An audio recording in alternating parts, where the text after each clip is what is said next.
Welcome back. Did you think we weren't coming? Because we're here every Tuesday, Mountain Standard Time, 11:30 a.m. Mountain Standard Time. Mountain Standard Time. I'm Sarah. And I'm Jordan with Family's a Character. That's right. Good to see y'all. Yep. Happy Tuesday. We thought it would kind of be funny to open with this bad boy. Well, she's going to open with that. I'm going to open with this. Now listen, y'all. Don't get worried about us. Nope. We're not going to go day drinking on everyone. We aren't. Nope. But we have to come on here and tell you that those things are temptations on a real daily basis when it gets to like 2 days away from first day of school. Yeah. 1 week away from first day of school. Mm-hmm. But instead, we have our water. We do. So, Whoops. This is just really off the cuff kitchen video time. It's the real thing, people. Today we're going to talk about transitioning your kids back to school.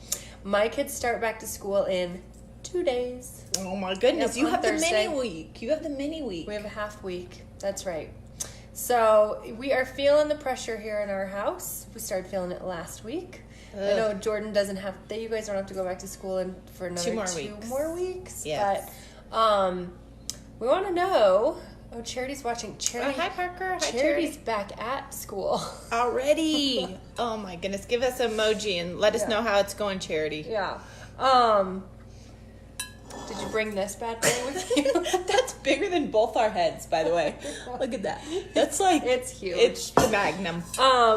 So we got to talking and we were like, okay, we can't be the only ones where we just feel like our world is going to implode upon us and have to go from like being able to get up whenever we wanted to and doing whatever and no schedule to all of a sudden, for me, back on Thursday, being back on a schedule and having to get up at 6 o'clock with making lunches. So Oh, yeah. the transition is real. So if we're feeling this way, kids have got to be feeling a little freaked out as well. Yes. What do your kids struggle with when they go back to school? Like whether it's the first day of school, like my daughter's starting kindergarten. She was already talking about it last night as she was up. Well, Parker said I might have a new teacher and that's scary. I'm like, oh man. Oh shoot. Okay. So it's scary that you might have a new teacher. Mm-hmm. So what other struggles do your kids have? I know there's a lot of kids who are, like my son, well, your son's a year older than me, but so for my son, his friends are transitioning into middle school this year, and so, that's kind of a big adjustment too. Not sure about the workload, the teachers, they're unfamiliar with the teachers, They the may new be in building. totally different building, Yeah. like going from one to the next and Yeah, so so that is a transition as well that kids can be worrying about. what about just like your school uniform? Do I have everything? Oh, well, so-and-so wears a bow tie and I have a regular tie. Ah. Oh, I mean, That doesn't I don't happen know. for us. Okay, I want to wear the headband or the JoJo bow and I need to wear these specific clothes because they feel good on my body. Like kids have all kinds of different anxieties, That is right? true. So, like, we don't have as strict of a uniform as you guys do for your school. Ours is pretty lackadaisical uniform. But getting the right type of uniform wear can cause a lot of anxiety, too. Yeah. Charity says the anxiety of mornings. So early. Yeah, and if you have kids in middle school or high school, sometimes the bus comes at like 6:15 a.m. I remember that from when I was in high school. Oh my It's gosh. horrible. That is crazy. And kids do think about, or they might not think about, like how do I prepare myself for the week? Like how do I make sure that I've got what I need to get out the door at that time and that once I get out the door I have everything that I need to be prepared for the day. The lunch, the water bottle, the PE clothes, whatever. As you're talking about that, I'm like processing how I used to plan for that because my bus used to come really early in high school, and like I had this anxiety about going to bed super early because I didn't want to have that lag of getting up in the morning. Yeah. And so, just getting the homework done and all that in time to go to bed early. I'm one of those types of I just like to go to bed early. Yeah. Well, and you feel prepared and rested, right? Yeah. I think when Sarah and I were talking about, like, what can we do to make transitions for ourselves as parents, because not going to lie, we need some transition techniques ourselves. We do. But what can we do to help our kids, whether they're really mini and going to preschool for the first time, or they're in middle school, or they're starting high school? Like, how can we help them to get off to a good start, right? And to have some routine that they can do on a weekly basis to keep themselves prepared and ready and rested and all that stuff. So, hey, Stephanie, I know you're getting ready to send several kids back to school too. So thanks for watching. Mm-hmm. One of the things we talked about was being present. I think I struggle with this the most because for my job, I'm gone a lot at night. And so I think for my kids especially, it's a lot easier if I am intentionally present at home during the night, the week that they go back to school.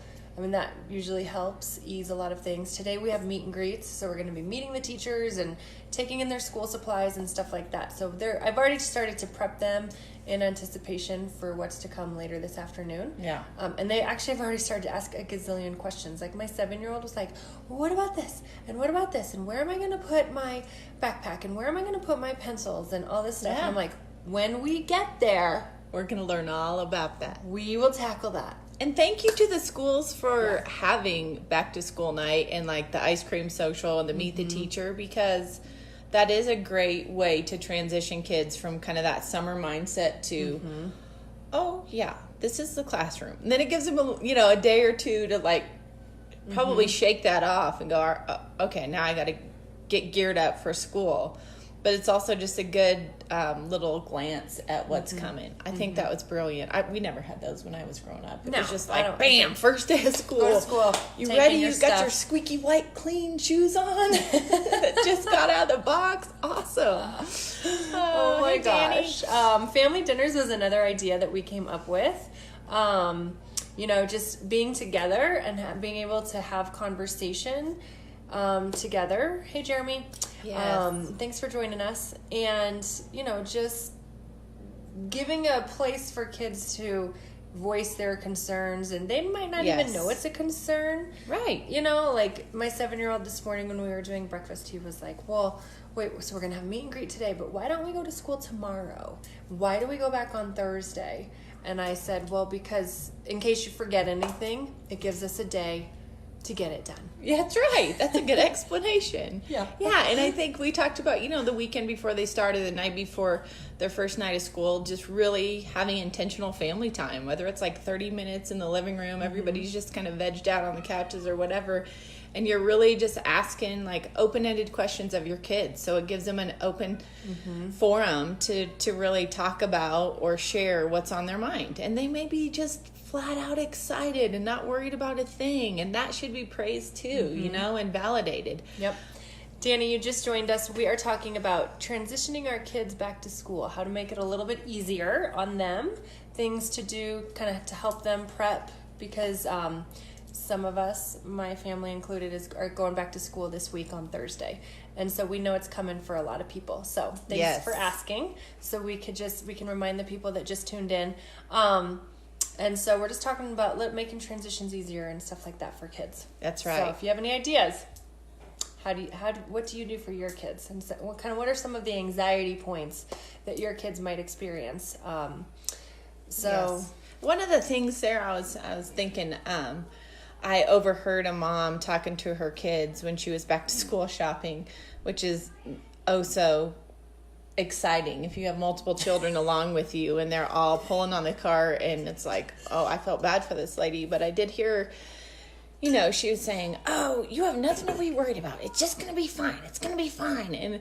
And I thought, oh man, I wish I was hearing her just say, that's a real issue that you're worried about. Yeah, like validating. Yeah, like, okay, let's talk about that. Let's just go there. If this is what you're concerned about, if you're worried that you're not going to get to sit by Kate, and she's going to be in a different classroom, well, let's, instead of saying there's nothing to worry about or, you'll be fine, those are all really invalidating responses to our kids' anxieties, which tends to ramp up the anxiety even more. So really just kind of taking a minute to say, like, whatever your reality is, whatever your anxiety is, that's right. That's what you're worried about. It just like dissipates like that when you just throw a little bit of validation at it, right? Like, yep, okay, let's talk about this. And what's the worst case scenario? And then how would you survive that worst case scenario? Okay, good. Then we've kind of covered the whole range, right? So Connie says you could hold hands and all day. All three prayers. Oh, all three pray before you head out the door. It just takes 1 minute. Oh, that's a sweet idea. Hey, Barbara. Yeah. Great to see you. That kind of, I think, gives kids that sense of, oh, there's a bigger picture here. Yeah. So what about transition for us? Like, let's think about this, Sarah, because we're not gonna We're not gonna pull out the White Claw and the Magnum bottle of Magnum wine as we drop our I'm kids not off for opening school. But what about having a coffee date with some of your mom friends? Or maybe you have to rush off to work, but what about asking for a half day off so you can go have coffee with your spouse after you drop the kids off at school? Or you can, That is actually a really good statement, because I have found as my kids get older and the transitions, you would think that I'd be used to the transitions at this point, but they keep coming. Yeah. And every year they're a little bit different because the kids are a little bit older. And over the weekend I was thinking, okay, it is okay to take time and mentally just sit in this transition and process it. Yeah. And so I actually have already started, hey Nika, I've already started, thinking about what am I going to do on Thursday after I drop my kids off? Like, how am I going to process that transition? Yes. And just set myself up for, how am I going to process for me? I think that's a really good point, because I tend to be a doer versus kind of a processor. And so for me, I think my go-to is, okay, I'm going to drop them all off at school. They're all going to be in school from 8 to 2:30. So how can I be productive right after I take them in and get 3 things done before, I have to head off to work or pick them up or whatever. And I like your reminder of just like, how about just literally scheduling downtime to just sit and go, what am I thinking? How am I feeling about what just happened? And then not judge yourself, right? Well, and have gratitude for the summer and all the times that you had as a family, and whether you went on a family vacation or staycation at home. Yeah, exactly. Like just downtime, or got to get up late every day and the house was messier than normal. Like, just sit in gratitude for that, because the fast pace of life going into the school year, and as everything comes up, it's just ramps up, and oh my gosh. It does. It's like a plane on a runway. So when we're just sitting there, we've dropped all the passengers off and we're just sitting there, we could be grateful and check in and tune in and right, y'all, you're gonna take care of yourselves. But we are, Sarah. Let's talk about this. You want to talk about the TV so the kids get into a better routine. Great, Stephanie. I should have done that about a week ago. I still, I'm not mom, and my husband, we're both like, okay, the kids, about a week and a half out, the kids need to start going to bed at 8 o'clock. They had a sleepover 2 nights ago.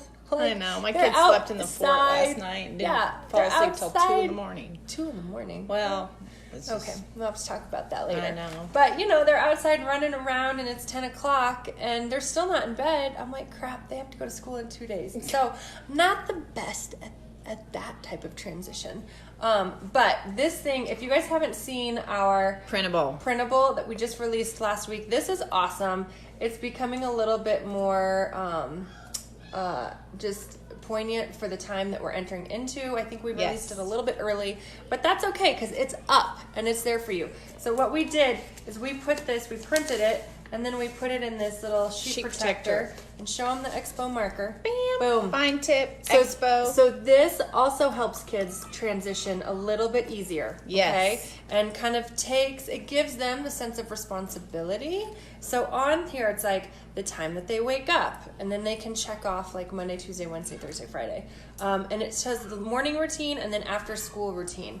Because I know for me, I am horrible at letting the kids walk in my house and dumping everything everywhere and then just running outside to play. So there's like a checklist of things that they need to get done before that they can go outside and play real quick. Like Yes. simple things. Like it's not my responsibility for them to put their lunch boxes away. Or hang and their backpack up. Yes. That's right. Or their shoes away or whatever it is. So this is awesome. Yes. So familiesofcharacter.com. At the top there's a pink bar and you can click that, put in your email address, and you can get this downloadable. So that should make the transition a little bit easier. Don't forget, we're going to have a really awesome printable coming in a month for moms too. Jordan's excited about that. I am. We need these things too, y'all. Okay. We do. All right. We've been It's on great here a little seeing bit y'all. longer. Thank you guys so much for joining us. We had a lot of Yes. participation today. We are so appreciative. We do have a blog. Tell them about the blog. Yeah, that's gonna there's hit a on blog Saturday. that's dropping on Saturday about back to school. You're not going to want to miss it. It's awesome. It validates too as parents that sometimes we take on way more for our child than we need to, and it's okay to realize it's time to put the responsibility where it lies back at them. So it's a great article. So check that out. It'll post on Saturday morning. And then there's something else I wanted to remind them of. What was it? I don't remember. I don't know, but if any of you are going back to school before we see you next on Tuesday, good luck. We're sending really good vibes your way. And good luck to the teachers too. Yes. And Thank you. Love on your teachers, okay? This is a crazy week for them, I'm sure. They have kids too that are going back to school. Probably. Yeah. All Okay, right. Thanks, we'll guys. see you next Tuesday. Go have lunch. We'll All see right. you later. Bye. Bye.